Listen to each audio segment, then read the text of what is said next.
নমস্কাৰ বন্ধু বান্ধৱীসকল। বৰ্ধিত 11 খেলীয়া সমিতিৰ উদ্যোগত আৰু মাইকী গাঁৱৰ ৰাইজৰ সহযোগত অনুষ্ঠিত একাদশ বাৰ্ষিক 16 প্ৰহৰ ভাগৱত পাঠ আজিৰ পৰা আৰম্ভ হৈছে।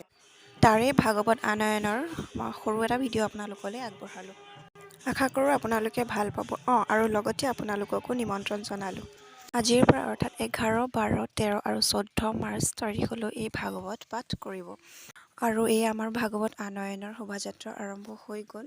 খোল তাল নামে মুখৰিত কৰি সৰু ডাঙৰ সকলোৱে মিলি এনেকৈ শোভাযাত্ৰা কৰি কিমান যে ভাল লাগে নহয়নে বাৰু?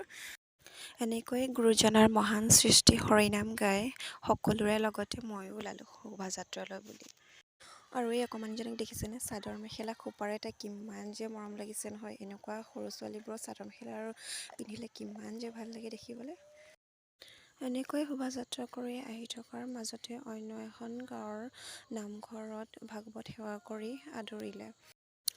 আমাৰ ফালে এনেকৈ আদৰা বুলি কয়, আৰু আপোনালোকৰ ফালে কি বুলি কয় জনাবচোন কমেণ্ট কৰি। আৰু এয়া চাব দেই, অকণমানি এজনী এয়া চাদৰ মেখেলা পিন্ধি তাই কিমান যে মৰম লাগিছিলে নহয়। আৰু এনেকৈ 2-3খন গাঁও শোভাযাত্ৰা কৰি কৰি শেষত এয়া আমাৰ নামঘৰ পালোহি।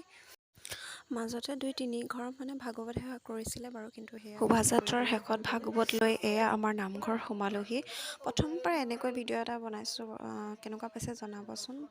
আপোনালোকৰ মৰম আৰু সহযোগিতা পাই থাকিলে এনেকৈ নতুন নতুন ভিডিঅ' দিবলৈ চেষ্টা কৰি যাম বাৰু।